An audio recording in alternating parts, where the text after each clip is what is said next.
When, on the day of my beloved wife's funeral, they seated me on the very back pew, like I was a forgotten item in storage, I didn't argue.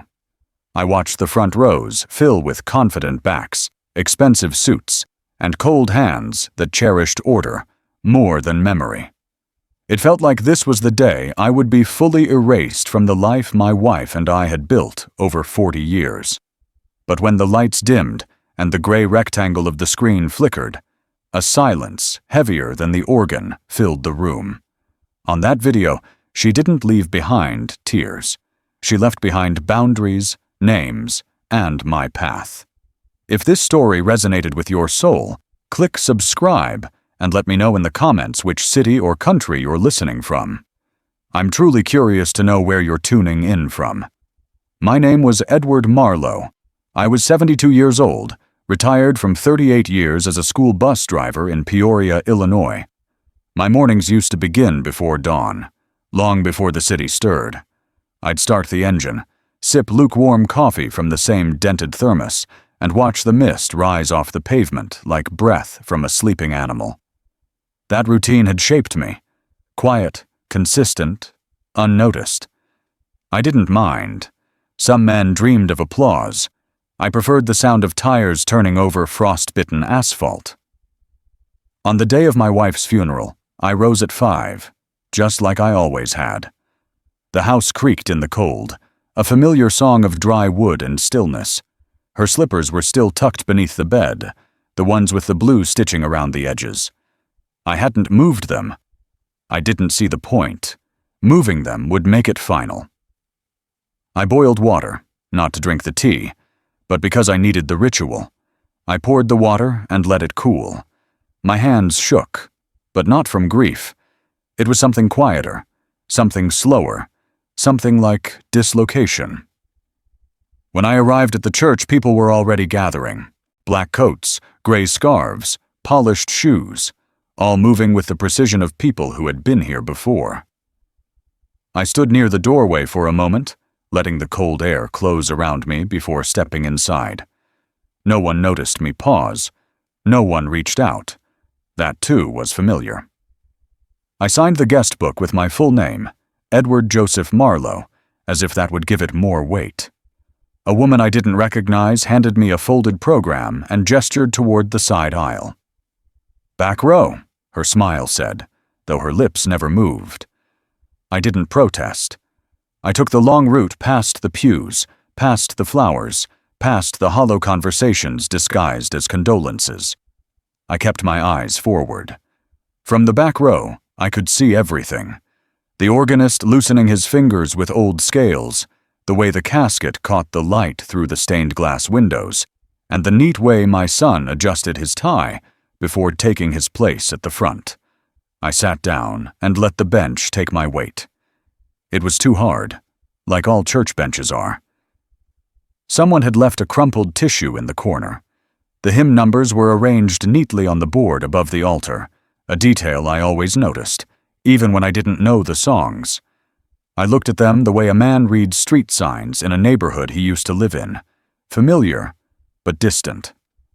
I folded my hands in my lap. The paper program trembled between my fingers. The cover showed her name in elegant script, the years beneath. I stared at them longer than I needed to. Numbers were easier to absorb than the weight behind them. I had spent 42 years with her. That number felt too small. It didn't account for the sound of her voice in the morning, or the way she folded towels, or the smell of the old cinnamon lotion she kept in the medicine cabinet. People filled in the rows ahead of me. My son and his wife sat in the front, backs stiff as flagpoles. Her friends took their seats in clumps, murmuring into gloves and clutching purses like shields. Every now and then, one of them turned to glance around, and I could feel their eyes slide over me like fog over a window. Not hostile, not even dismissive, just absent. It had been years since I'd been central in anything. Retiring didn't help. Men like me fade in predictable ways. We give up the wheel, the early mornings, the school bus keys, and eventually the conversation. The house becomes quieter. The phone rings less. Invitations grow thin. And when death comes to the one who shared all the small silences with you, it's like the last light going out in a hallway. You no longer walk. I didn't know who had decided I should sit at the back. It could have been an oversight, or it could have been the result of many small decisions made by people who no longer thought of me as part of the center. Either way, I didn't challenge it. I took my place, as I always had, early, quiet, unnoticed. The organ began its slow introduction. The first notes shuddered through the wood, like cold through skin. I listened, not to the music, but to the way the air shifted around it. Funerals have a scent, wax, lilies, and the faint chemical trace of preservation. It settled into the fabric of my coat. I let it. I looked ahead and watched my son bow his head. His posture was perfect, as if grief had a correct shape. His wife sat beside him, her face unreadable, jaw tight. I remembered the time she'd told me my stories were quaint, as if memory had become embarrassing. I had said nothing then, just as I said nothing now. I had long since learned the value of silence and the power it held when properly directed. No one turned to check if I had arrived. No one asked if I needed anything. I was to them a figure from a fading chapter, a quiet footnote in a louder story. But I wasn't angry. Not really. Anger was for those who still expected something. I had stopped expecting long ago. From where I sat, the casket looked smaller than I remembered it. My wife had been tall, elegant, even when bent by age. Now she lay within something that looked more like a container for memories than a resting place for the body. The flowers around it were white, pink, lavender, her favorite colors, chosen probably by someone who hadn't known why. She always liked lavender because it reminded her of the soap her grandmother used. I wondered if anyone else knew that. I glanced down at my hands. The skin was papery, veined, marked by years of gripping a wheel and opening thermos lids. These hands had driven through snowstorms and traffic jams, had carried her when she was too weak to walk, had opened pill bottles and buttoned her sweaters. And now, they just rested. Too still. The service had not yet begun. People were still settling, murmuring, adjusting coats and scarves. I remained still, anchored by more than the bench. I was anchored by absence, by the weight of what no longer was. And yet, beneath it all, something stirred. A stillness that wasn't quite surrender, a waiting. Because even though I had been placed at the back, even though no one had looked for me, even though I was made to feel like a shadow at the edge of the room, I knew what was coming. I had seen the file on her desk, the flash drive labeled only with a single word: for them. I had not opened it. I hadn't needed to. She had told me, once, without speaking, that some truths did not require permission to be told. So I waited. The lights dimmed, and I stayed seated in the back row, not with shame, but with the quiet knowledge that placement meant nothing when the whole room was about to turn. The ceiling fans rotated slowly above the pews, even though the air was already cold. They moved not to stir comfort, but to remind everyone that time was ticking forward, even in places meant to hold stillness. The church smelled of old wood, ironed fabric, and lilies that had been trucked in too early and kept in refrigeration too long. They had lost the fragrance of spring, and now gave off only the scent of funeral parlor formality. Clean, preserved, and void of life. People shuffled in, brushing shoulders, whispering, and clutching printed programs that bore her name. I could hear the soft, intermittent rustle of the folded sheets as they were opened and closed, again and again, like nervous habits or uncertain prayers. Some held them delicately, as if touching something sacred. Others bent them into quarters and halves, already transforming them into forgettable paper. It was strange how something with a name and 2 dates could become so easily creased and tossed aside. From the back row, I watched how the programs passed between hands. There were children tracing the embossed lettering with curious fingers. Middle-aged men folded them into stiff rectangles and tucked them into inside jacket pockets. Elderly women brought the paper to their noses as if trying to smell memory through ink. Each rustle echoed differently, some urgent, some reverent, some tired. But the collective sound built like a soft rain that never turned to storm. The kind of rain that leaves no puddles, just damp sidewalks and the taste of something unfinished. I unfolded mine again. The name at the top was hers. The photo was one I hadn't seen in years, a candid shot of her laughing on the back porch, her hand reaching toward the camera, eyes squinted in a way that said she hadn't expected to be photographed. That moment had come from a barbecue with neighbors we no longer spoke to. I had taken that picture. I remembered it now, the way the sun had hit her silver hair, the way she had brushed ashes off her apron seconds after. It was odd, seeing it chosen for something like this. I wondered who had picked it. I doubted they knew the story behind it. Beneath the photo, the details had been arranged like a resume. Name, birth date, death date, surviving family members, bullet points of a life that had been layered, textured, messy. I looked at the list of names under Survived By and saw my own near the end, just before Friends and Community. Not at the top, not next to hers, tucked in like an afterthought, no title, just a name. I pressed the fold flat again with my thumb, smoothing the crease as if that could undo the order of things. It couldn't.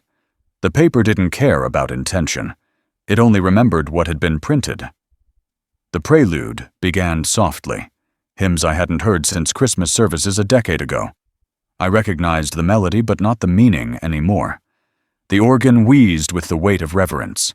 Its pipes groaned like old lungs. From my bench, I could see the minister approaching the lectern, flipping through his notes, arranging them with the same calm detachment of someone accustomed to this rhythm. Another name, another date, another chapter closed. People kept adjusting their coats, brushing invisible lint off sleeves, repositioning scarves that had already been adjusted. Nervous gestures born not from cold, but from discomfort. Discomfort with death, discomfort with one another, discomfort with the way her absence made the room tilt slightly to one side. No one made eye contact with me. They looked past me, through me, or around me. I had become part of the furniture, something backgrounded. I stared again at the program, this time reading the names of the speakers. I recognized some, her niece from Phoenix, her book club friend, a neighbor from 2 streets over who used to bring us zucchini in the summer. My name wasn't there. No mention of me. Not as a speaker. Not as a reader. Not even as someone to acknowledge. I traced the bullet points again with my eyes, not expecting them to rearrange, but still hoping they might. The organ rose again, fuller now, calling people to attention. Those in the front row stiffened like they'd heard their cue. The minister cleared his throat. A microphone clicked. Pages turned. The sound fanned across the pews in delayed waves. I leaned back against the wood, letting the spine of the bench press between my shoulder blades. A small splinter caught in the fabric of my jacket, and I welcomed the sting. It reminded me I still had sensation. The first speaker walked to the lectern. Her niece, young, confident, holding the program like a script. Her voice carried well. It always had. She began with a story, one I had never heard, something about a vacation they took together, a cruise maybe. I didn't know. I stopped listening before the second sentence. It wasn't malice. It was defense. I couldn't afford to measure how much I had been excluded. I had learned over the years that measuring distance didn't bring you closer. She spoke for several minutes. People laughed at the appropriate moments, nodded, sighed. Someone sniffled behind me. When she stepped down, she was met with gentle applause. Not loud, just the kind people offer at weddings, concerts, and now, apparently, at eulogies. Another speaker replaced her. Then another. Then another. each with their own version of her. Some stories matched the woman I knew, others did not. It was like watching a collage being built from someone else's fragments. I sat still and listened to the paper move. Between each speaker, the programs fluttered, folded, opened, smoothed, crumpled. Some were dropped and picked up again, like fallen leaves too light to matter. The sound of them had a texture, thin, fragile, rustling like wings of insects trapped beneath glass. It was the only sound that made its way to me, wrapping around my ears in place of the words I no longer cared to hear. Someone near the front wept, her shoulders jerking in rhythm. The woman next to her patted her arm. I watched their hands, wrinkled, ringed, precise. It was the only gesture in the room that seemed real, not rehearsed, not polite, just human. A shaft of light moved slowly down the aisle, cutting through dust that sparkled like ash. I remembered sweeping that dust off our kitchen floor every Saturday morning. She used to hum when she wiped down the counters. Never the same tune. Sometimes it wasn't even a tune, just a sound, like breath being shaped by contentment. No one in the pews knew that. None of the stories had mentioned how she arranged the spice cabinet by color, not label, or how she cut coupons even after we stopped needing them, just to feel resourceful, or how she kept the same chipped mug on the shelf for 30 years, saying it held heat better than the newer ones. Those things didn't make it into programs. They never do. My knees ached. My hands were stiff. I didn't shift. I didn't sigh. I simply watched. The woman I had known was not being buried in that casket yet. She was being buried by paper, folded, flattened, and stacked on laps like polite summaries of something vast, something irreducible, something that had grown inside 4 walls that only I still lived within. The cold rustle of programs continued around me, like a field of dry leaves in an autumn wind. No matter how much noise they made, the room felt quieter, as if silence had slipped between the words and laid itself across the pews like a blanket no one asked for, but everyone needed. I sat in the back and held the program like a relic. Not because it told the truth, but because it was the only thing they'd given me. And I didn't let it go. The nights after her death came heavy and long, stitched together like thick curtains that refused to part. I kept the house dim, not out of mourning, but because full light felt dishonest. The bulbs above the kitchen sink were the same warm yellow ones she liked, but now they flickered sometimes, as if trying to speak in code. I didn't change them. I let them blink and stutter and settle back into silence. I didn't move much those first nights. I walked slowly from one room to the next, not searching for anything, just listening. The house made different sounds without her. The creaks in the hallway no longer followed a pattern. The radiator hissed louder. The kitchen clock, which had ticked quietly for years, now thumped like a heartbeat echoing through plaster. Her slippers stayed by the side of the bed, toes pointed slightly inward, exactly as she left them the morning before the hospital took her. I didn't have it in me to move them. They belonged there, like roots that had grown into the floor. In the living room, her knitting remained on the arm of her chair, a soft blue half-blanket, still clinging to the needles. She had been working on it for our great-grandson. He was due in April. I sat in the recliner across from her spot and stared at the yarn, wondering whether I should finish it. I didn't know how to knit. I doubted I ever would. But I also couldn't bring myself to touch it, not even to fold it or place it in a drawer. It was suspended in time, just as she had left it, half done, half alive. Each night followed the same rhythm. I made toast at dinner, drank 1 mug of tea, and left the second chair at the table pulled out, as if she might still sit. Her plate was gone, her fork and knife tucked away, but the chair remained, a hollow space I didn't dare fill. The silence around that chair grew thicker each night, not loud, but dense, as if it absorbed sound instead of releasing it. The bed was too large. I kept to one side, the left, where I had always slept.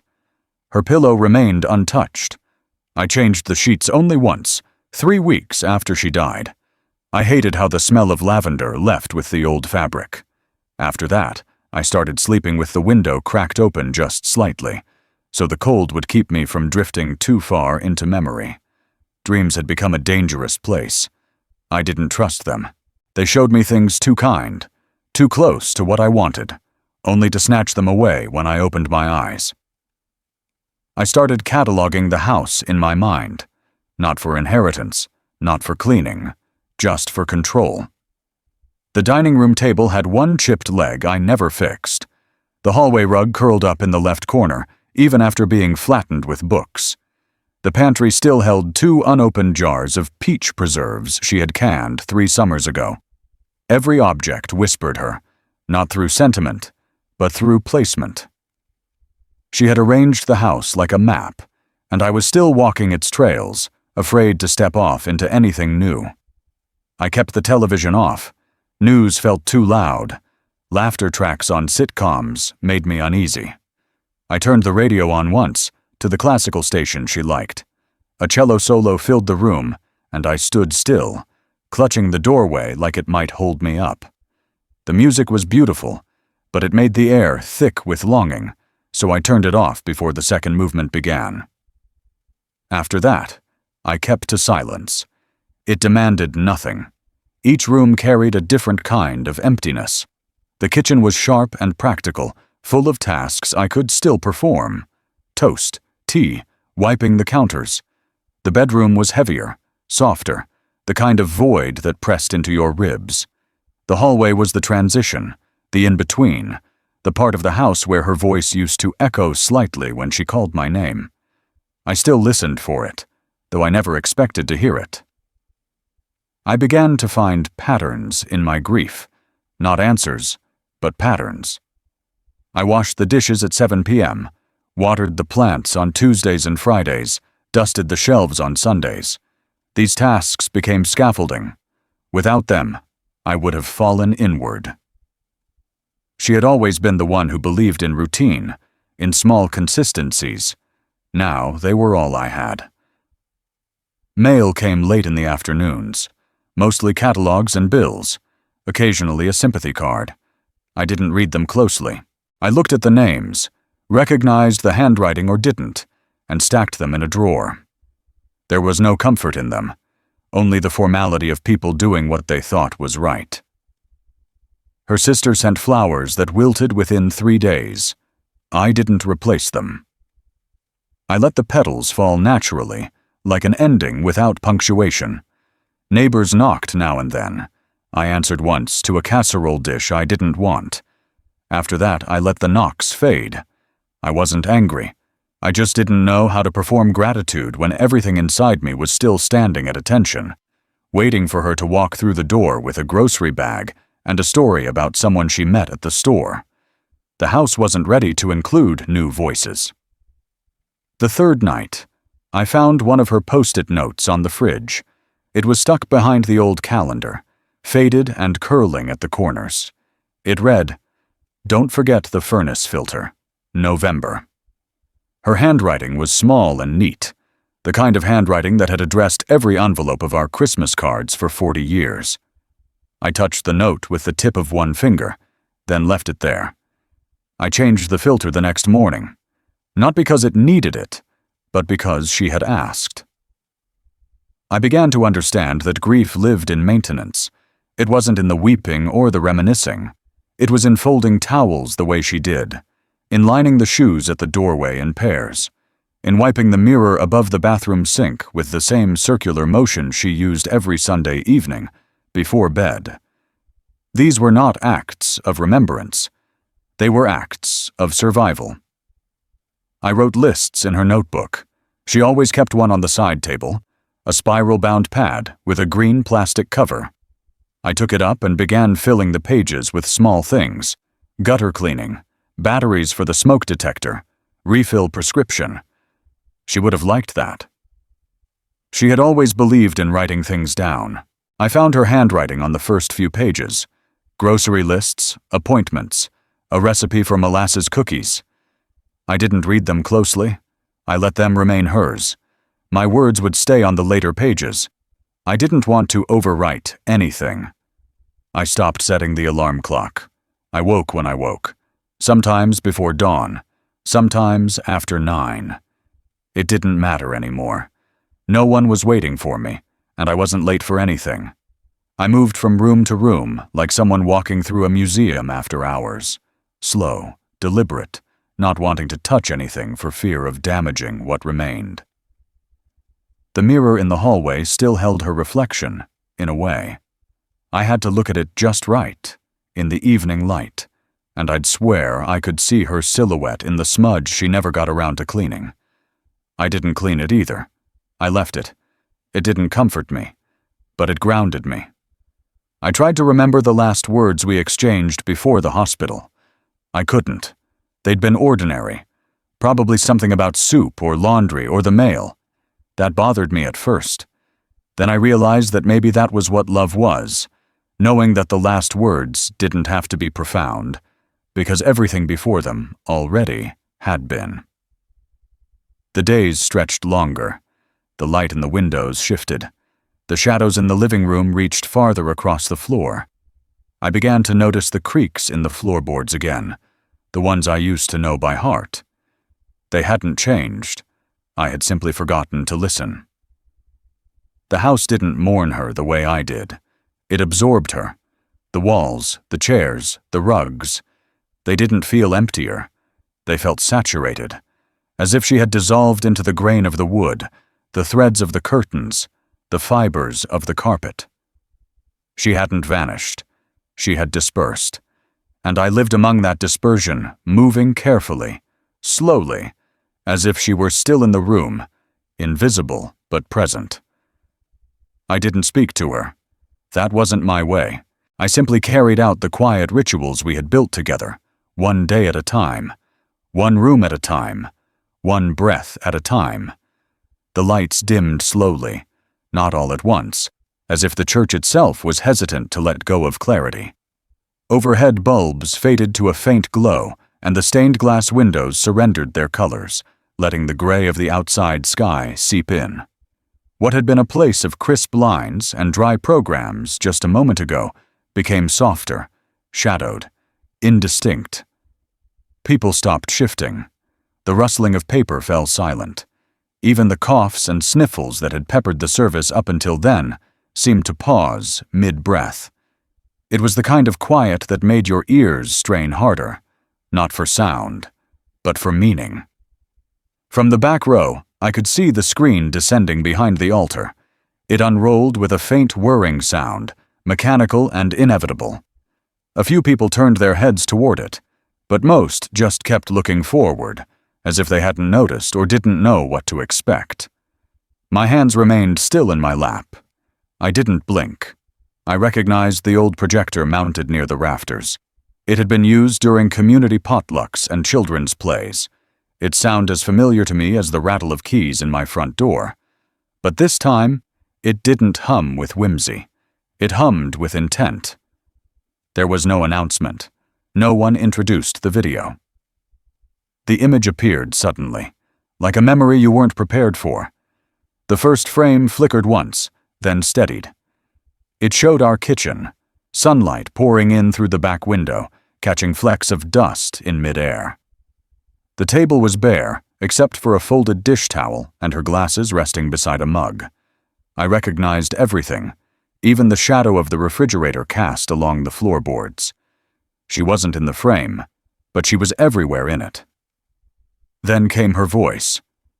It wasn't a recording of a moment. It was a message. She appeared on screen slowly, walking into the frame and sitting at the kitchen table. She wore one of her old cardigans, the maroon one with the loose cuffs and the small hole near the elbow. Her hair was pulled back, her face lined and pale, but calm. She didn't smile. She didn't try to charm or comfort. She simply looked into the camera and began to speak. I couldn't hear everything from the back row. The microphone had picked up the sounds of the room, the hum of the fridge, the occasional creak of a floorboard, but her voice came through steady, deliberate. She spoke slowly, her eyes never shifting away from the lens. I didn't need to hear every word to understand. Her cadence told me everything. This wasn't for show. It wasn't a tribute. It wasn't a montage of greatest hits. This was a ledger. Names began to flow from her lips, not in anger, not in condemnation, just in record. She mentioned family members, friends, neighbors. She recounted moments, small but telling. Who visited and who didn't.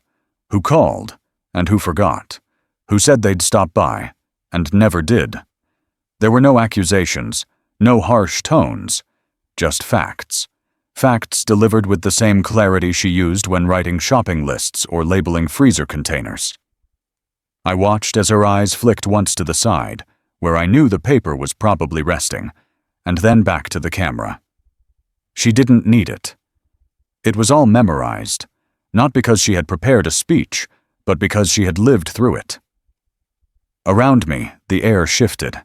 I couldn't see faces clearly in the low light, but I could feel the stillness grow deeper. The people in the front row sat motionless. My son's head tilted slightly, as if trying to decide whether to look at her or look away. His wife didn't move at all. The film continued. She spoke about the house, not in terms of sentiment, but structure. She named the accounts, the arrangements, the decisions, the terms of the trust, the preservation of the home until my passing, the inability to sell, to rent, to alter, the will, the attorney, the signatures. It was not a performance. It was a declaration. I felt my jaw tighten, not with pride, not with vindication, but with the weight of her clarity. She had done what I couldn't. She had spoken in the way I never learned how. She had built a fence around what mattered and posted signs in every direction. And now, she was walking everyone through it, step by step, as if guiding strangers through the place we had once called home. Then, for a brief moment, the camera zoomed out slightly. She looked smaller now, surrounded by that kitchen I still occupied, the same wallpaper, the same curtains. She folded her hands in front of her and paused. The silence on screen mirrored the silence in the pews. No one shifted. No one coughed. The room had stopped breathing. She continued, more softly now. Her words turned inward. She spoke not of disappointment, but of pattern. Of how love requires more than proximity. Of how neglect is not always loud, but persistent. Of how a person can be erased not with cruelty, but with absence. And of how, in the end, her decision was not about punishment, but preservation. Of dignity. Of memory. Of fairness. The video didn't offer comfort. It offered truth. And truth, when presented without apology, becomes a mirror that doesn't flatter. People around me began to stir slightly, clearing throats, repositioning feet, adjusting programs. But no one left. They stayed, even when the film moved into its final portion. She looked into the camera one last time and said something I couldn't fully hear, but her lips moved slowly, deliberately. Then she reached forward and turned off the recording herself. The screen blinked to black. The hum of the projector stopped. The silence that followed was total. No one clapped. No one stood. Even the minister remained frozen, his mouth slightly open, as if unsure whether to speak or sit down. I exhaled, realizing I'd been holding my breath for most of it. She had not asked for justice. She had delivered balance. I remained seated. The back row had never felt more central. The screen began to retract into the ceiling, folding upward like a memory too heavy to keep visible. And still, no one spoke. Even after the projector stopped whirring and the screen began its slow retreat into the ceiling, the image of her face lingered, not just in my mind, but in the air, as if it had been burned into the walls of the church like sunlight through stained glass. The kind of afterimage that stays with you long after the light has gone. I could still see her eyes, focused and unwavering, the lines around them carved deep from decades of squinting at life and smiling through it. She hadn't worn makeup. Her skin was pale, translucent almost, like paper kept too long in a drawer. But her voice had filled the room with something heavier than sound. Authority, memory, ownership. No one moved. That was the first thing I noticed. Not a single coat rustled. Not a single seat creaked. They all sat there, staring at the now blank screen, like they were waiting for it to light up again and undo what had just happened. But there was no undoing. What she had done was final. And it didn't require applause or commentary. It had never been for their comfort. I didn't need the screen to see her anymore. Her face had etched itself behind my eyelids. It was the face I had seen thousands of times across the dinner table, in the morning light before the kettle whistled, in the reflection of windows on long drives. But never like that. Never with so much stillness. Her presence had always been active, hands moving, voice correcting, fingers folding laundry or circling items in catalogs. But on that screen, she was immovable, fixed, as if she had finally stepped into the full weight of herself and decided not to be small again. I studied the empty space where her face had just been. The rectangle of the screen now rolled tight and hidden above us, like some curtain that had closed on the final act. The lighting returned slowly, as if reluctant. A few people began shifting in their seats, unsure whether the service was over or merely interrupted. I heard a throat clear somewhere up front, a cough quickly stifled, the scuff of a shoe against tile. But no one spoke. What struck me most was the silence from those who had always spoken the loudest. My son sat stiffly in the front pew, hands clasped so tightly in his lap that his knuckles had turned white. His wife beside him looked down at her lap, frozen. Neither of them turned to look at anyone, especially not me. And I didn't expect them to. Not now. They were still processing what it meant to hear their names from her mouth, spoken without judgment but with such precision that it left no room for denial.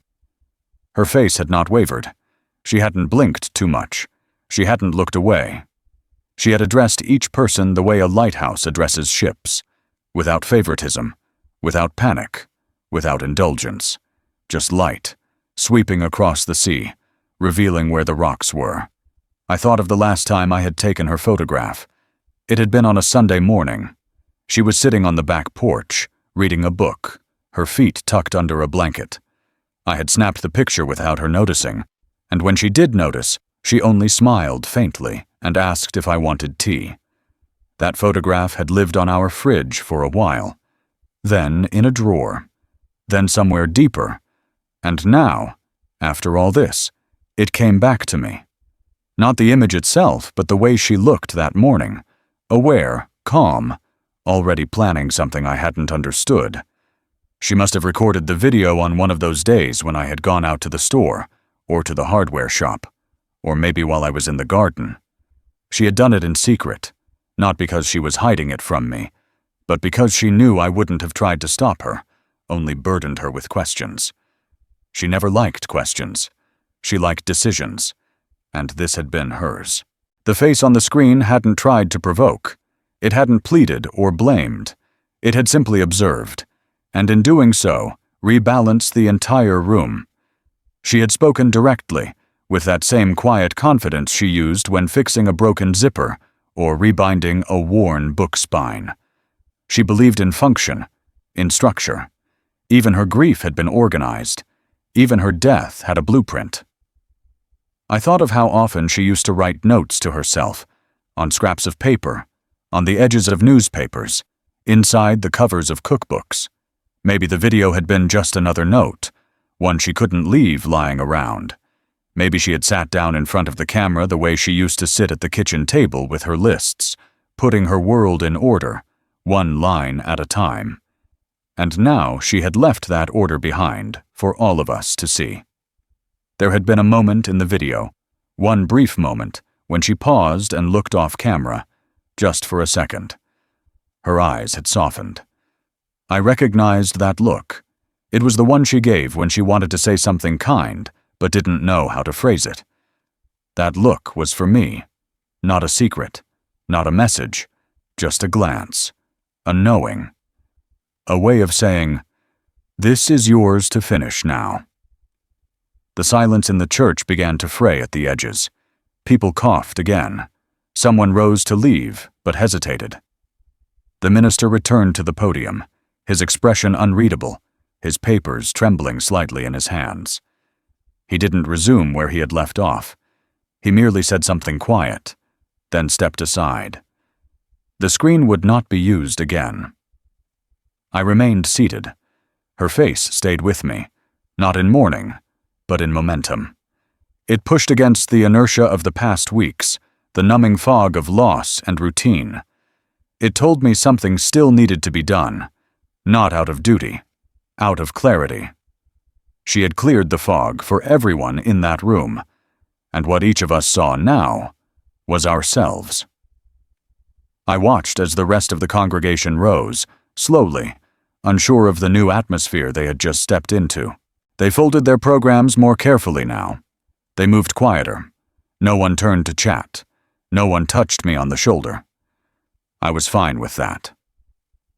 I sat alone in the back row and felt, for the first time since the funeral began, like I was exactly where I needed to be. Because from here, I had seen her the clearest, and nothing would ever cloud that image again. After the screen disappeared into the ceiling, the room remained in that strange, reverent hush, not the kind that follows a prayer, but the kind that trails behind truth. It wasn't grief that silenced them. It was recognition. Something about hearing her voice on that screen had cut through the choreography of ceremony and reached the part of every person that knew, deep down, they had failed to show up in ways that mattered. And when truth does that, when it names you plainly, without malice, it leaves you suspended. I sat in that suspension longer than the others. I don't remember standing, but I must have, because suddenly I found myself not on the back pew, but near the front, watching as a young woman I didn't recognize wheeled in a cart. It was small, metallic, nothing grand. On it sat a neat stack of envelopes, cream-colored, slightly yellowed at the edges, each one sealed with a single strip of tape. Some had names on the front, handwritten in that small, upright script I knew so well. Others bore no name at all, only brief phrases like, "To whom it may concern," or "For the one who always stayed late." The minister didn't explain. He simply gestured toward the cart and stepped aside. People approached slowly, unsure, reaching with fingers that hesitated before touching paper. No one said a word. There was no need to. Those envelopes were hers, each one a continuation of what she had started on that screen. I stood there for a long while before walking closer. I didn't look for mine. I knew it wouldn't be there. What she had to say to me had already been said, in ways no one else would see. Instead, I watched others. My son took his envelope with a hand that trembled, and for the first time in years, I saw confusion in him. Not anger, not control, just confusion. He clutched the letter to his chest like a blueprint he didn't know how to read. His wife stood beside him, reading the name on her envelope twice before slipping it into her purse without opening it. I noticed that some people didn't take theirs. They glanced at the names and walked away, perhaps afraid of what they'd find, or perhaps certain it wasn't meant for them.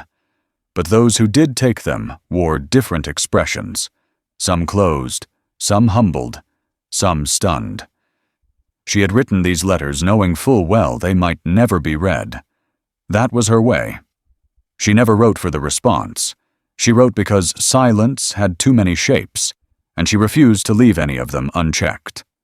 I imagined her at the kitchen table, probably late at night, her hands wrapped around a lukewarm mug, the porch light casting a soft halo over the page.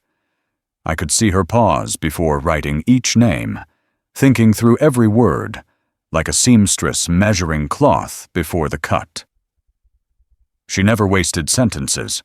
Every letter, I was certain, had been considered, folded, and sealed with the kind of finality that didn't ask for understanding, only acknowledgement. No one read their letter aloud. That wasn't the point. These weren't messages for the public. They weren't performances or parables. They were mirrors, slipped into the hands of those too used to looking away. I sat back down after a while, letting others move past me, watching them hold their envelopes like relics or weapons, unsure which. It struck me how paper, so fragile and quiet, could carry so much weight. Not because of what it said, but because of who it came from. Hers was a voice that never shouted, but when it spoke, it cleared the air. Now her voice had become ink, undeniable and permanent. As the church emptied slowly, the cart grew lighter. Some envelopes were still left behind. Not many, but enough to make me ache. Those were the ones she had written, knowing they might be ignored. Perhaps they were written for people who thought themselves above letters, or people who would never admit to needing one. I knew she had written them anyway because she believed in the completeness of things. You didn't just write the easy letters. You wrote them all. I noticed one envelope, thick and creased, marked simply, "Return to drawer if unclaimed." That was her too. Practical. Always leaving an instruction. A next step. It made me smile for a second, the kind of smile that slips in like sunlight through old curtains. Unexpected. Almost guilty. Back at home, much later, I found myself drawn to the drawer in the hallway. The one she always kept organized with stamps, address labels, stationery, and tape. It was still neat, untouched. I opened it slowly, and sure enough, tucked beneath a pad of blank note cards, there were more letters. Unsealed, unsent, unnamed. They were not addressed to anyone. I picked one up and read the first few lines. It was not a message. It was a memory. A day from our first year of marriage. She had written it down, in full detail. The breakfast we shared, the sweater I wore, the way she had rearranged the spices while I fixed a leaky pipe under the sink. She remembered that I had cut my hand on the wrench and refused a bandage. She had written, in her small, firm script, "He never wanted help, but he always helped." I read that line over and over. Then I opened another. This one was from the year our son was born. She wrote about his first cry and how my hands had trembled when I held him, how I had said nothing, just looked at her, and she had understood. He didn't cry, she wrote, but he broke inside and rebuilt himself in that moment. I read 4 more. None of them mentioned pain. None blamed me for anything. They were records of love, of quiet, of time. She hadn't meant for me to find them. Or maybe she had. But they weren't meant to be returned. They were meant to be remembered, like the smell of her hair on the pillow or the sound of her humming in the garden. They were letters that belonged nowhere but here, in this house, in this quiet, in me. I folded them gently and returned them to the drawer. I didn't need to keep them close. They were already inside me, printed on some internal wall I didn't know I had. At the church, they had spoken about legacy, but they didn't understand. Her legacy wasn't in the will, or the trust, or the filmed monologue that made everyone sit up straighter. It was in these letters, the ones no one read, the ones she never mailed, the ones I would carry in silence until my own hand forgot how to hold a pen. I sat on the stone bench near the cemetery fence, long after the last of the mourners had gone. The wind had picked up, dragging dried leaves across the pavement in sharp little fits, and the sky had sunk into that blue-gray tone that made every silhouette feel lonelier. My coat was too thin for the weather, but I didn't feel the cold, not in the way I used to. It came through me differently now, like air moving through old curtains, slow, effortless, leaving nothing behind but the sensation of absence. The bench was cracked along one side, with lichens spreading across the top in a soft green patch. I didn't brush it off. I just sat there, my hands folded in my lap, elbows resting lightly on my knees. I watched the grass inside the fence ripple in uneven waves. The gravestones leaned in odd directions, like tired men who had stopped pretending to stand straight. Names etched into stone stared back at no one. Across the field, her grave was fresh. A mound of raw earth, darker than the rest, sat just beneath the shade of a drooping pine tree. There was no marker yet, only a wooden stake with her name typed on a laminated tag, fluttering slightly in the wind.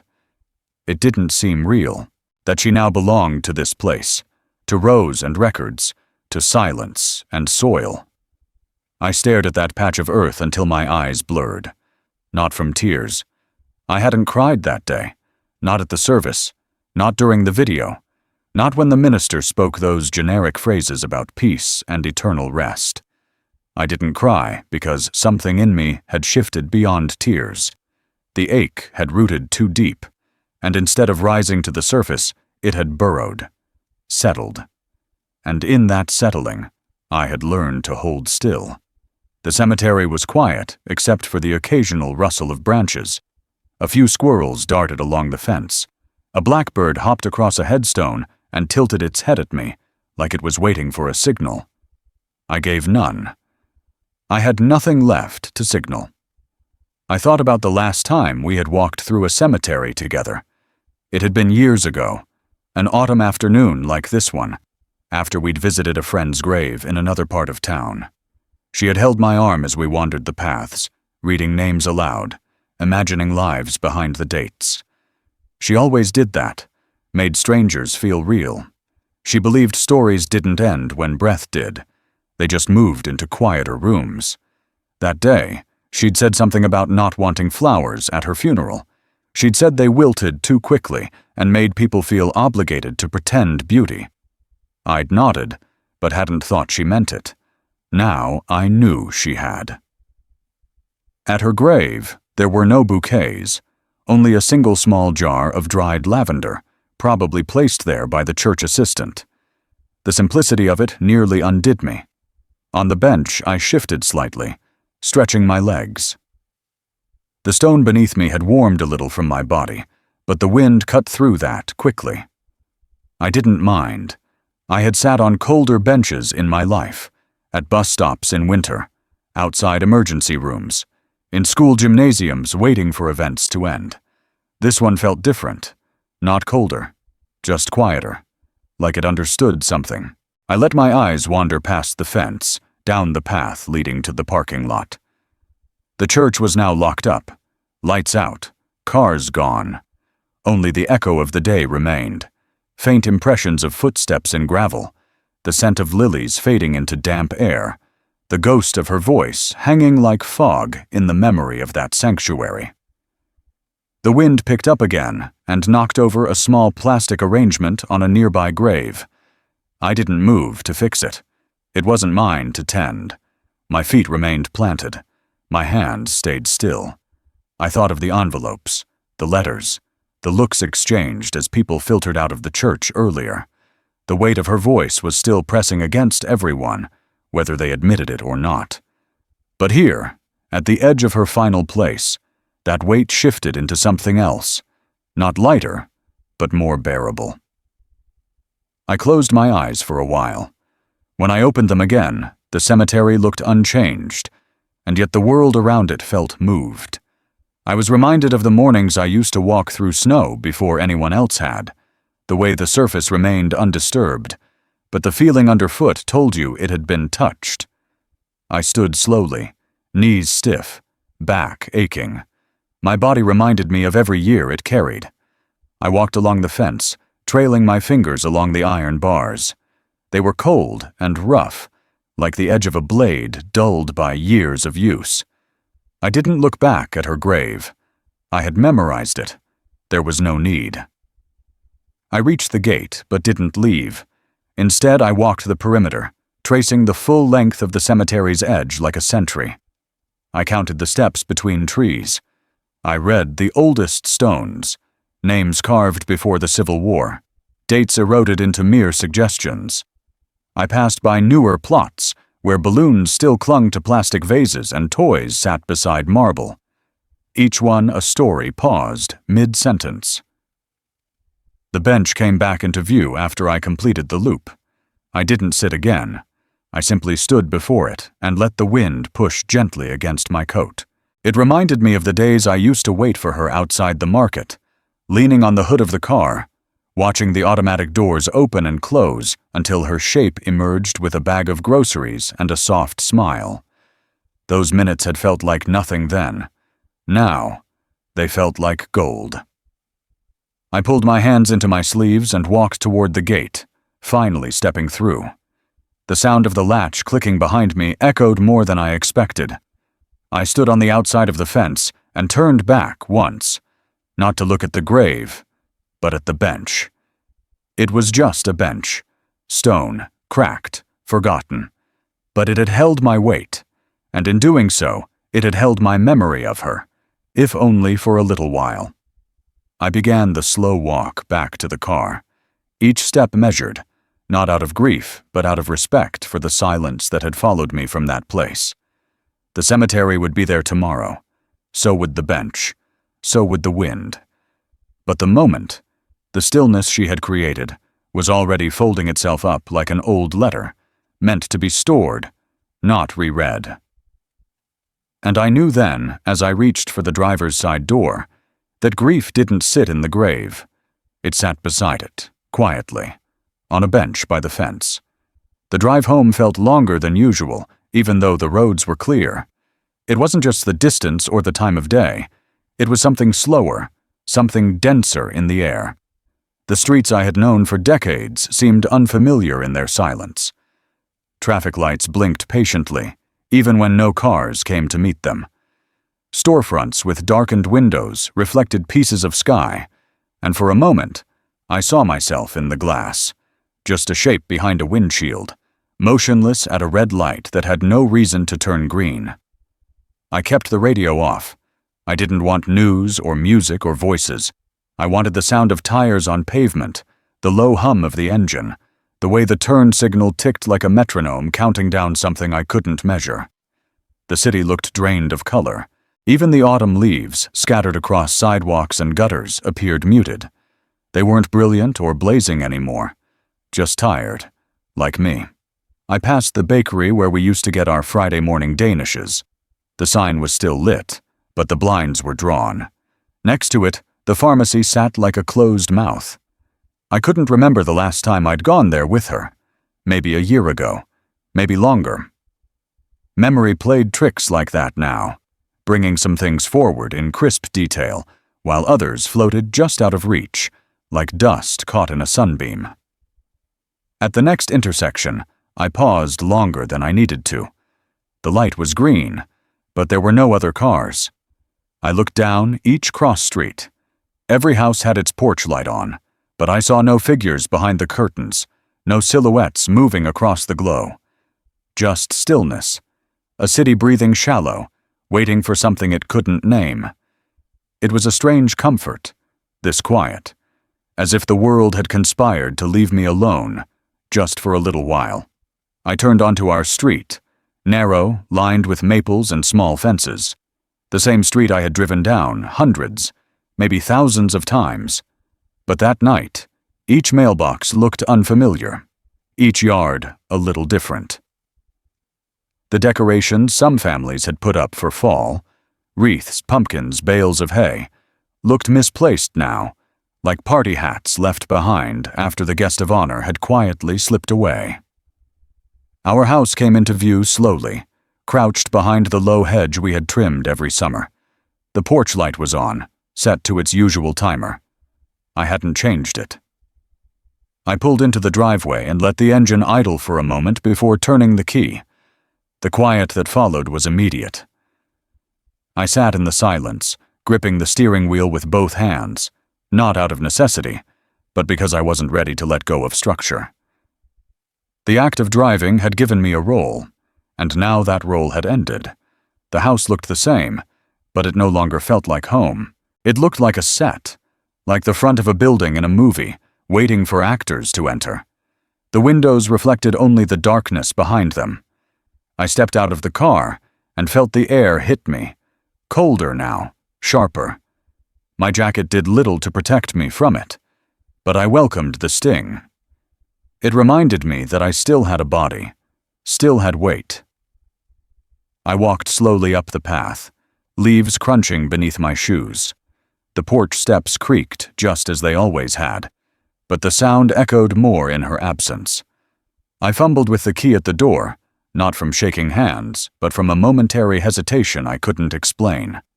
Something about crossing that threshold felt different now, as if I was walking into someone else's home, one that had borrowed the shape of mine. Inside, the air was still. Not stale, not musty, just still, like a breath held too long. I didn't flip on the lights right away.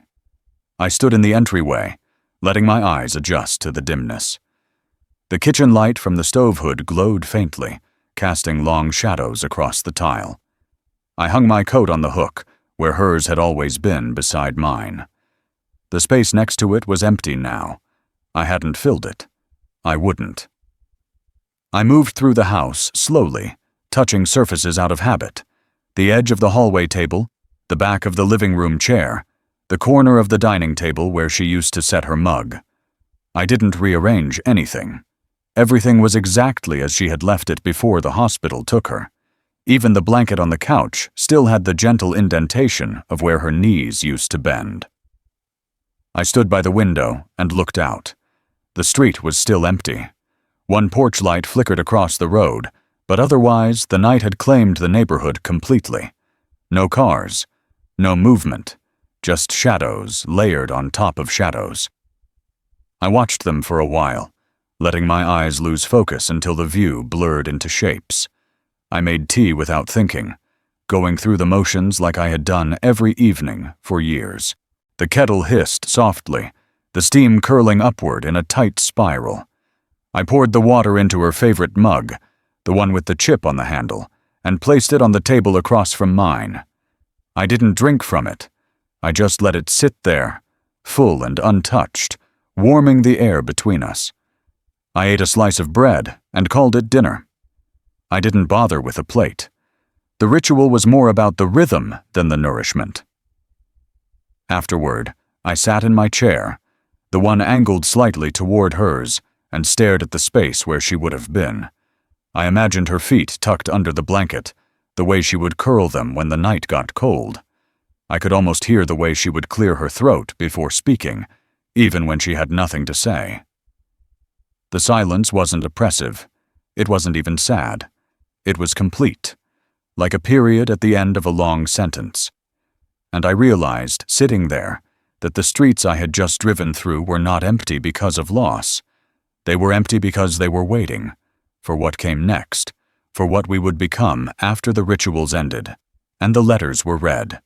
I washed the mug and set it back in the cupboard, careful not to let it clink against the others. I straightened the throw on the couch. I turned off the stove light and moved through the dark house with ease, knowing every corner, every floorboard. In the bedroom, I sat on the edge of the mattress, staring at her pillow. I didn't lie down right away. I just sat. The drive home had been silent, but it had spoken. It had reminded me that everything was still in motion, even when it felt like nothing moved. The city had exhaled, and I had followed the breath back to where I began, not to find her, but to carry her, to keep carrying her, in the shape of the house, in the echo of the empty streets, in the sound of the key turning in the lock. The study had always been the smallest room in the house, just wide enough for a desk, a worn armchair, and two short bookshelves that sagged under the weight of old manuals, receipts, and yellowed folders that had outlived their usefulness. It was never a place for visitors. It was a room made for lists, for storing things that didn't belong in the open, for quiet work after dinner and before bed. I hadn't stepped inside it in weeks. That morning, after pouring my coffee and leaving hers untouched beside the sink, I found myself standing in the doorway of that room again. The door had been half closed, like it often was when she'd slipped inside with a letter or a medical bill, wanting to concentrate. The light was off. I reached for the switch and paused, then let my hand fall. The window was enough. Pale daylight spilled across the desk, illuminating the dust that floated lazily in the still air. I stepped inside and closed the door behind me. The room held the same scent it always had: paper, old wood, and the faintest trace of her hand lotion, lavender and beeswax, the one she kept in the top drawer. It lingered on the air like a memory that hadn't quite been dismissed. The desk faced the window, its surface cluttered, but not messy. A few pens, a legal pad with half a grocery list, an envelope addressed in her handwriting, and a folder that had been set square in the center. I sat down in her chair. The cushion sighed under my weight. The armrests were smooth where her forearms had rested over years of calculating, writing, arranging. She had always managed our documents. I let her. It wasn't about control. It was about clarity. She knew where things belonged, and more importantly, she knew why they mattered. The folder in front of me was thick. I opened it slowly, unsure what I was looking for. The first page was a typed index with dates and topics in her methodical order. I read through the list: house deed, trust information, advance directives, utility accounts, digital passwords, each line a thread she had knotted down to keep our life from unraveling. I went through them one by one. The deed came first. Photocopies of the title, the original sale documents, and the refinancing paperwork from when we remodeled the kitchen 15 years ago. Her notes were in the margins, tidy, specific. Retain ownership under trust until death of second party. That second party was me. She had circled the clause as if worried I might miss it. Next came the documents related to the trust. I knew we had set one up, but I hadn't looked at it since the day we'd signed with the attorney. Now I read each page. The language was dense, but her notes simplified it. She had highlighted the conditions. This house was to remain mine for the rest of my life. Afterward, it would pass to the local library foundation and a hospice organization we had supported quietly for years. No sale, no transfer, no decisions for anyone else to make. She had done it all, neatly, silently, in ink and intention. I placed each document aside with care. The next section was labeled Monthly Essentials: bank accounts, automatic bill payments, contact names for service providers. She had written a small note at the top of that section. You don't have to call them all today. Just know where they are. I ran my finger under that line more than once. She had known I would find this overwhelming, and she had prepared for that too. There was a page labeled Final Wishes, though I already knew most of what it contained. No service beyond the one already held. No flowers. A preference for cremation. Instructions on where she'd like her ashes placed. Scattered behind the garden, near the hydrangeas. She had underlined that part. Twice. Tucked between the formal papers was a handwritten list of passwords. She had titled it Digital Life. Email, bank accounts, her Kindle library. She'd added a note at the bottom. Close these when you're ready. Not before. The handwriting on that page looked shakier than the rest. I could see how her letters tilted slightly to the right, how some lines pressed heavier into the paper. It must have been one of the last things she wrote. I leaned back and let my eyes move around the room.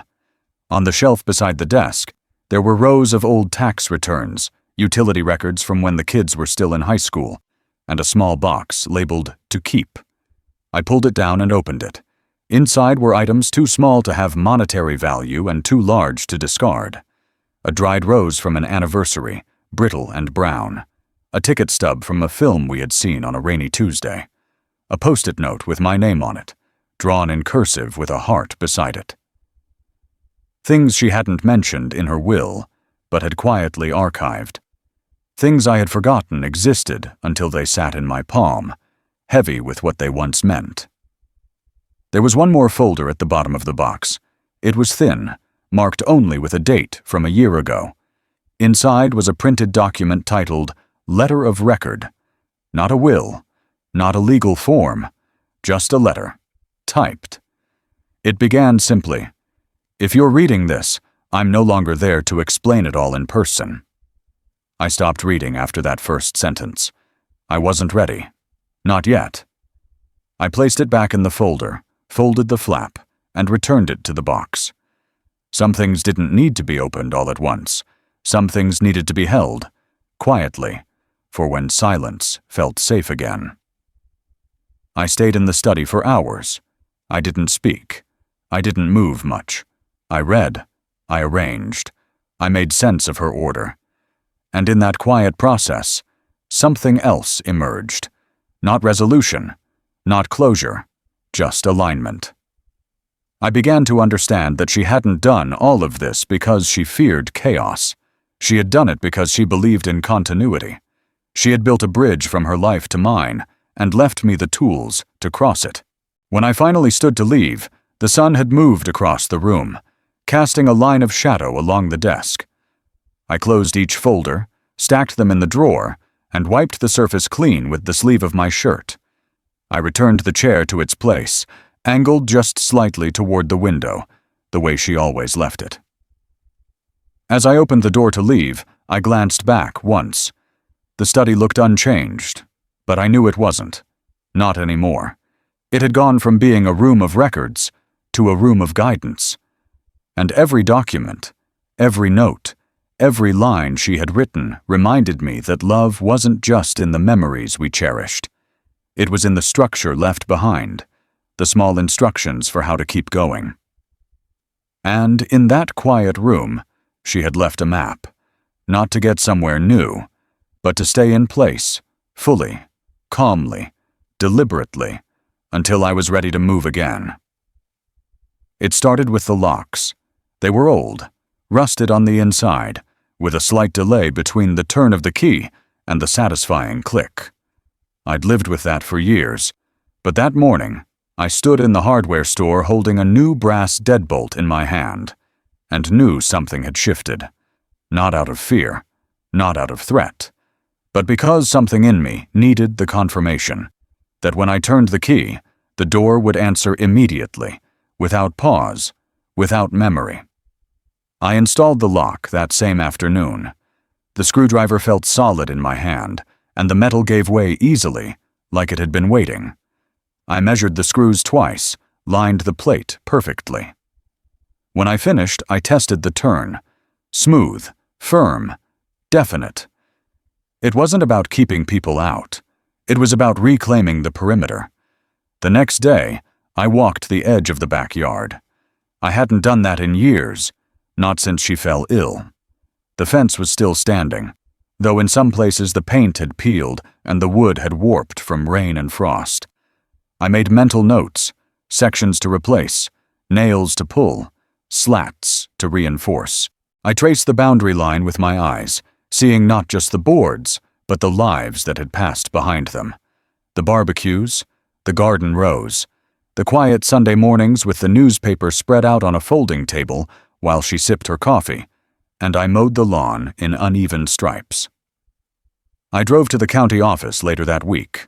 The parking lot was half full, lined with gray sedans and trucks dusted in dried leaves. Inside, I waited at the counter, holding a numbered ticket in one hand and the folder she had labeled Property and Taxes in the other. When they called my number, I asked to confirm the deed transfer into the trust and request a certified copy. The woman behind the desk wore glasses that hung low on her nose. She flipped through her computer, asked for my ID, and printed the confirmation without emotion. I thanked her quietly and walked back out to my car, holding the papers against my chest as if they were fragile. In a way they were. Not the ink or the signatures, but the boundary they now enforced. The house was no longer just shelter. It was a declaration, a piece of ground defined by her handwriting, her decisions, her final acts of stewardship. When I returned home, I took the long route through the front gate and paused on the porch before stepping inside. The autumn wind rattled the branches above me, sending down a soft shower of brittle leaves. I didn't sweep them away. I watched them fall, one by one, until the path looked as if it had been marked on purpose, each leaf a step along a new line. Inside, I gathered the documents she had organized, the trust, the bills, the notarized copies. I put them in a fireproof box and slid it beneath the couch, where I could reach it quickly if I needed to. I wasn't expecting fire or flood. I just needed to know they were there, unburned, unblurred, waiting. I sat at the kitchen table and made a list. Not chores, not repairs, boundaries. I wrote them down carefully, one by one. No more unannounced visits. No more decisions made without my input. No more access to this house without my say. No more pretending I was merely a caretaker of someone else's future. I read the list back to myself twice, then folded it and tucked it into the same drawer where she kept her shopping receipts. It was enough to know it was there. My handwriting, my rules, framed by her absence, but not defined by it. That evening I called the lawyer. He remembered me from the trust signing 2 years ago. His voice was calm, practiced, neither warm nor cold. I explained that I wanted to review the will and finalize the updates she had made before her last hospital stay. He pulled up the file on his end, confirmed the details, and asked if I'd like to meet in person or handle everything by mail. I said I'd come in. The office was quiet, a brick building between a dental clinic and a dry cleaner. The waiting room smelled like coffee and printer ink. I sat on the edge of a leather chair, listening to the muffled voices behind a closed door. When he called me in, I stood straighter than usual. He went through the documents with efficiency, pointing out each clause, each stipulation. The language was dry, but her choices were clear. The house remained in trust until my death. No alterations could be made to the property without my written consent. No family member had any authority to contest the trust without invalidating their inheritance. I initialed the updated pages and signed at the bottom. My name looked unfamiliar in that context.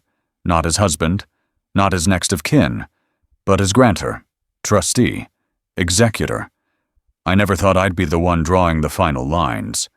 She had started it, but now I was the one holding the ruler. He handed me the copies in a blue envelope. I thanked him and walked outside. The sun was lower in the sky now, turning the tops of buildings gold. I looked at my reflection in the law office window. I didn't look like someone with authority. I looked like an old man holding a paper shield, but the shield worked, and that was enough. Back home, I reorganized the desk. I cleared out old papers, expired warranties, outdated directories, calendars marked with names I no longer spoke. I kept her notes, her letters, her lists, but I made space for my own. A clean notepad, a new pen, a fresh folder labeled simply, Present. The next morning, I changed the Wi-Fi password. I updated the locks on the garage. I closed the joint account that had been used only by our son in the past year. I opened a new one in my name alone. I contacted the service providers and added my name as the sole account holder. It wasn't retaliation. It was repair. The doorbell rang that afternoon. I didn't answer. I watched through the peephole as someone stood there with a hesitant posture, holding a small bouquet wrapped in paper. I waited until they left. The flowers were placed on the step. I left them there. The house was mine now, not in ownership, but in authorship. I was the one who decided which voices filled its rooms, which hands opened its drawers, which names sat in its address book. I wasn't guarding the past. I was guarding the frame through which the past would be seen. That night, I lit a fire in the living room. The warmth spread slowly, touching the corners of the room like it was reacquainting itself with the space. I sat in the armchair, feet planted, hands resting on the arms. No television, no radio, just the sound of the logs settling, cracking softly like old bones. And I thought about the way she had planned everything, with precision, with love, with lines. She had never said the word boundaries, but she had lived them. She had understood that clarity was the kindest gift, that peace didn't come from open doors, but from knowing which ones to close. Now it was my turn. I took the map she had left behind, and I picked up the pencil. And for the first time in my life, I started drawing my own lines. Not in anger, not in grief, but in certainty. Because grief fades, but boundaries remain. It happened slowly, without announcement or ceremony. There was no single morning when I woke up and declared the house mine again. No switch flipped, no moment of clarity that came with thunder. Instead, it returned to me like warmth after a long frost, quiet, tentative, and steady. I noticed it first in the way I walked from room to room, no longer tiptoeing through memory, but moving with quiet intention. Then in how I began touching things again, rearranging, dusting, straightening, not to preserve what was, but to reshape what remained. The kitchen was the first to yield. For weeks it had stood like a museum, her mug left on the counter, the grocery list untouched, a half-used roll of paper towels near the sink that no longer had a reason to be there. One morning, I opened the cupboard and pulled out a different mug, one I hadn't used in years. I filled it with coffee, rinsed hers, and placed it back in the cabinet. It wasn't a rejection, it was a shift. My hands moved with a strange clarity. I wiped the counters. I rearranged the drawers. I threw away the unused condiments that had passed their expiration dates. I made space, not to forget her, but to let the kitchen breathe again. In the bedroom, I opened the windows. It had been weeks since fresh air moved through that room. I stripped the bed, washed the sheets, replaced the pillowcases with a different set, plain, soft, new. Her pillow I left, but I turned it over, gently, and fluffed it like she used to. I didn't move her scarf from the headboard. I didn't throw out the slippers under the bed. But I vacuumed. I changed the lamp bulb. I folded my clothes with more care. I stopped using the floor as a storage place for worn-out socks and wrinkled shirts. The room began to feel lighter, not emptier, but more inhabitable. In the hallway, I took down the pictures. Not all of them, just the ones that had stopped speaking. A photo of us at a wedding, both of us younger, surrounded by people I no longer knew. A group shot from a barbecue that now felt like it belonged to a different lifetime. I wrapped them in paper and placed them in a box in the attic. I replaced 2 of them with framed prints she had bought but never hung. One was a drawing of the coastline, the other a sketch of a pine cone. They had her taste, but none of her memory. That was important. I needed space that still felt like her, but not filled with reminders of absence.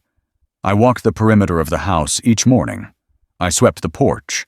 I scrubbed the mailbox clean. I removed the brittle wreath from the front door and replaced it with nothing. Just the door, freshly wiped, with a new doormat that read simply, "Home." I planted nothing. I trimmed the hedges. I raked the leaves. These were acts of respect, not decoration. I didn't need color yet. I needed shape. The garage was the last frontier. It had been hers, in many ways, more than mine. She stored things with a system I never fully understood. Labeled bins, plastic crates with masking tape tabs. Every holiday had its own container. Every season, its own shelf. I opened them slowly, one by one. I sorted with care. I kept what made sense. Tools, gardening gloves, a hammer she had used more than I had. I gave away the rest. A neighbor's daughter took the Christmas lights. A couple down the block took the unused patio chairs. I loaded the car with donations and drove them to the thrift store without telling anyone. It felt like exhaling. I changed the light bulbs on the back deck. I fixed the latch on the screen door. I scrubbed the mildew from the siding with a stiff brush and a bucket of soapy water. Each task came with its own rhythm. I didn't rush. I didn't plan. I just moved forward. I let the work tell me what came next. The house responded, not with creaks or gratitude, but with stillness. That was how I knew I was doing it right. Inside, I started cooking again. Nothing elaborate. Eggs, stew, toast. I began using the good pans, the ones she saved for holidays. I sat at the table to eat, not in front of the television. I set a napkin beside my plate.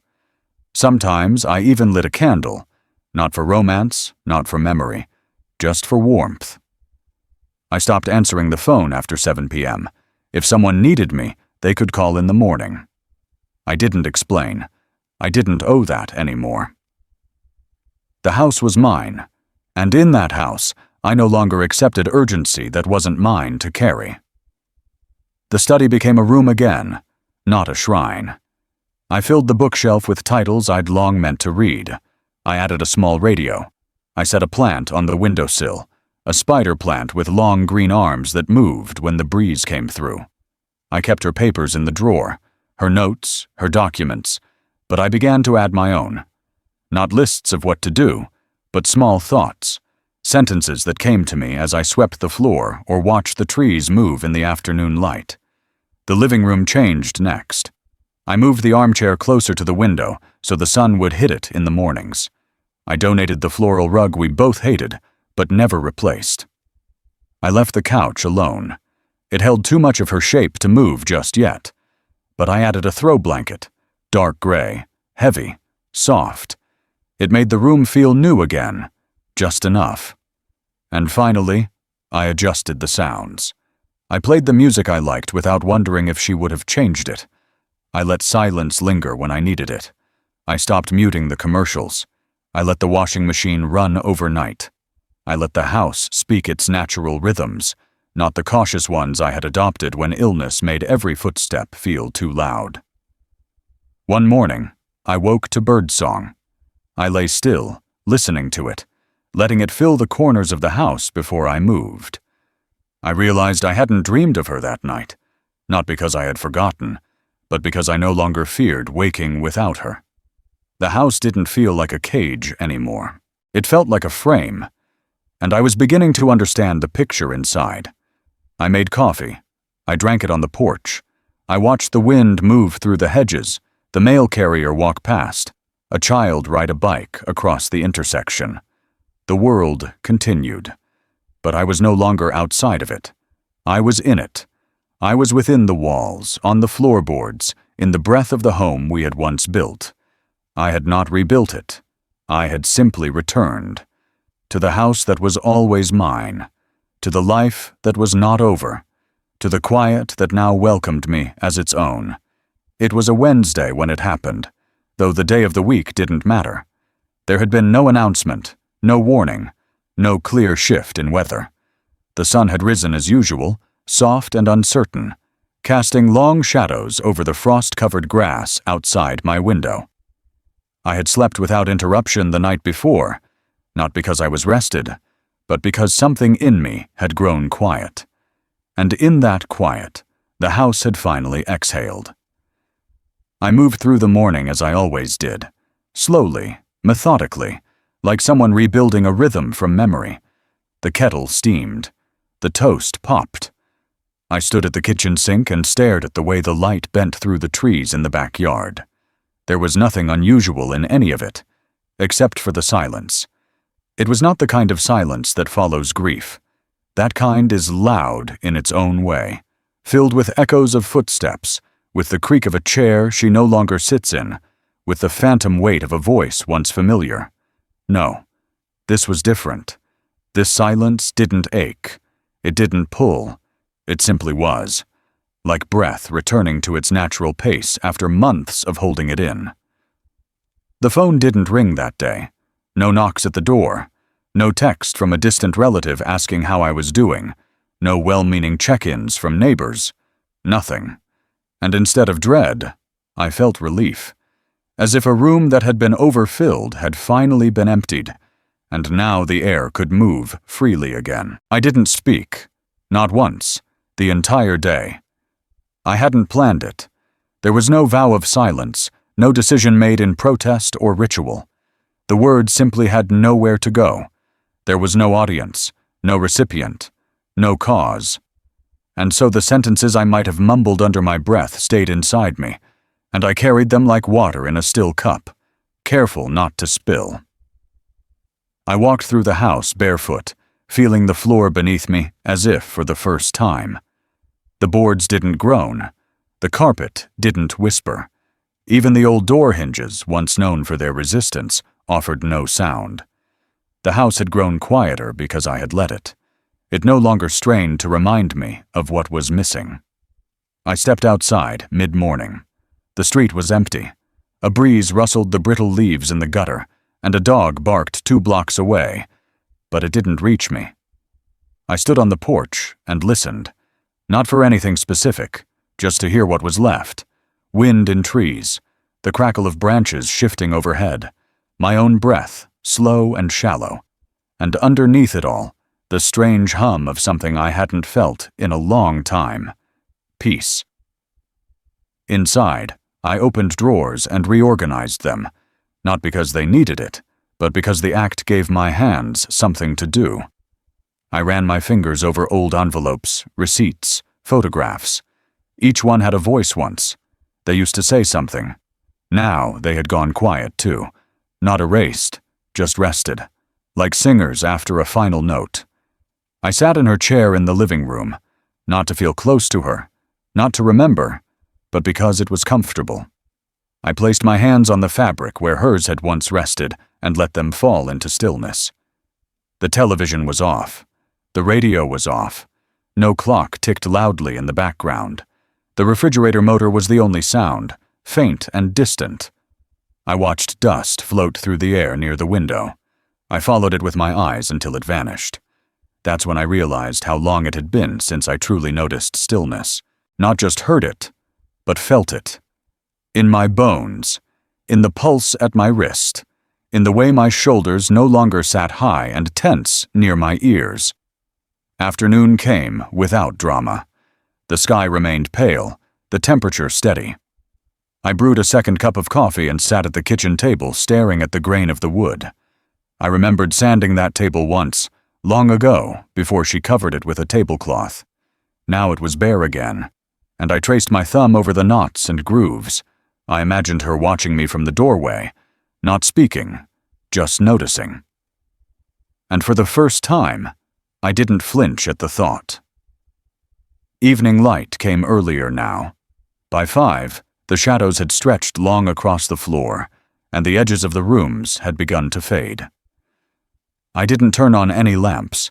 I let the house darken naturally, as it once had in the days before everything became too bright and too loud, with needs and medications, and visitors who didn't know what to say. In the bedroom, I made the bed with slow, deliberate movements. I smoothed the sheets, fluffed the pillows, turned down the corner as she used to. I folded the blanket at the foot of the bed and stood for a long moment, staring at its perfect symmetry. It looked ready. Not for someone, just ready. I lit a single candle and placed it on the dresser, not for ceremony, just for warmth. Its glow danced against the walls, small and flickering, like a thought I hadn't yet formed. I sat in the armchair beside the window and pulled the curtain back slightly, just enough to see the neighbor's porch light blink on. Their window was closed. Their television flickered behind thin curtains. I didn't feel alone. I felt aligned, as if the house and I had finally agreed on something unspoken. That night I didn't read. I didn't write. I didn't turn on the light to check the locks or the stove. I climbed into bed and let my body settle into the mattress, every joint heavy, every limb relaxed. I didn't look at the ceiling. I didn't count the seconds it took to fall asleep. I just listened. And what I heard was nothing. Not absence, not grief, just silence. The real kind. The kind that doesn't ask to be filled. The kind that lets you rest. It was not a loud ending. There were no confrontations, no raised voices, no slamming doors or cutting words. The reckoning didn't come like thunder. It came like snow, soft, deliberate, covering everything in silence so thick that even memory had to tread lightly. I woke before dawn that day. The sky outside was still dark, the color of steel wool. I sat on the edge of the bed and let my feet find the floor. The cold met my soles with the same indifference it had shown the day before. I stood slowly, pulled on my sweater, and walked down the hallway without turning on the lights. I moved by touch and by memory. Each step knew where it belonged. The kitchen was waiting, as it always was. I filled the kettle and set it on the stove, listening for the slow build of heat beneath the metal. I didn't rush it. I stood by the window and watched the world shift from black to gray. There were no birds yet, no wind, just the hum of appliances and the sound of water warming toward a boil. When the kettle finally sang, it startled me, not because it was loud, but because it was the first voice I'd heard in hours. I made my tea and took it to the living room. The chair creaked as I sat, not with complaint, but with familiarity. The house had grown used to me again. It no longer felt like it was holding its breath around me, afraid to collapse. It was simply being what it was: walls, windows, a place. I looked around the room, not for inspection, but acknowledgement. The blanket folded over the armrest, the small tray on the coffee table holding my reading glasses, the framed photo on the shelf, not of us, but of the coastline where we had once walked without speaking for 2 miles straight. I remembered that silence more than any conversation we had during that trip. Some things settled deeper, without words. Later that morning, the mail arrived. I heard the soft thud of envelopes hitting the floor just behind the door. I didn't rise to get them immediately.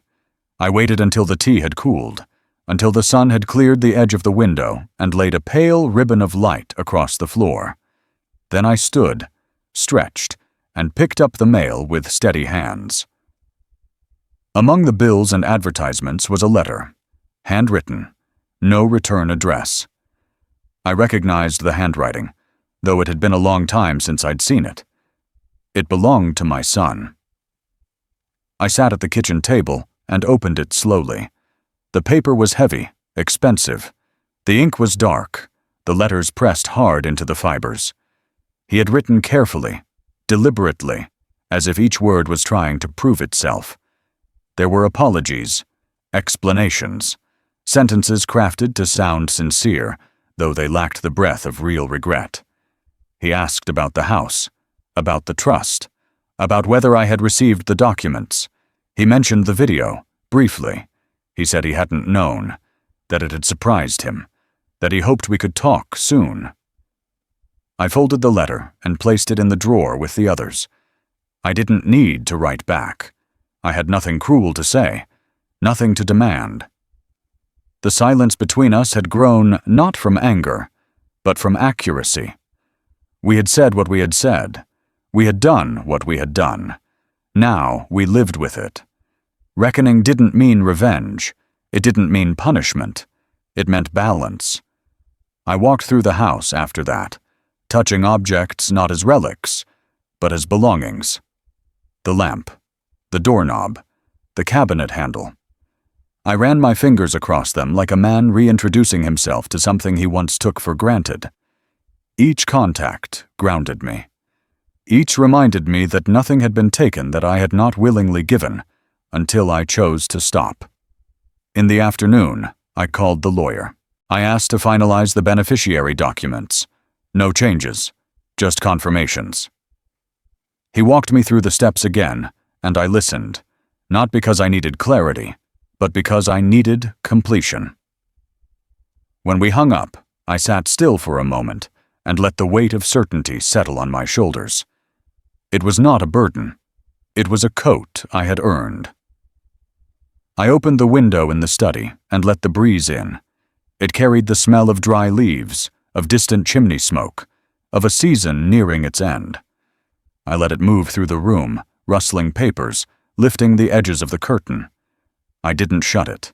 I didn't try to contain it. Some things needed to pass through without being stopped. Later that evening, I lit a fire in the fireplace. I hadn't done that in a long time. I sat and watched the flames curl around the wood, slow and certain. Fire is its own kind of silence. It speaks without needing anything back. It consumes what it's given and leaves behind only warmth and ash. I understood that now in ways I hadn't before. As night fell, I made dinner. Simple. Eggs and toast. I ate slowly, chewing each bite fully, drinking water in between. The kitchen clock ticked steadily above the door. I hadn't heard it in weeks. It had always been there. I just hadn't been listening. After the dishes were washed and dried and put away, I stepped outside. The porch was cold under my feet, and the air had turned sharp. Stars dotted the sky, though the moon was hidden behind clouds. I leaned on the railing and breathed in deep. The world was quiet. The neighborhood was dark.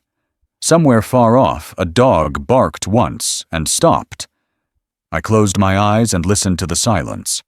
Not just around me, but inside me. It no longer carried the sting of what had been said or unsaid. It wasn't a wound. It was a state. A place I had entered willingly. A place I had earned. I stayed there until the cold made my joints ache. Then I turned, stepped back inside, and locked the door behind me. Not to shut anyone out, but to remind myself that I could. And that was the reckoning.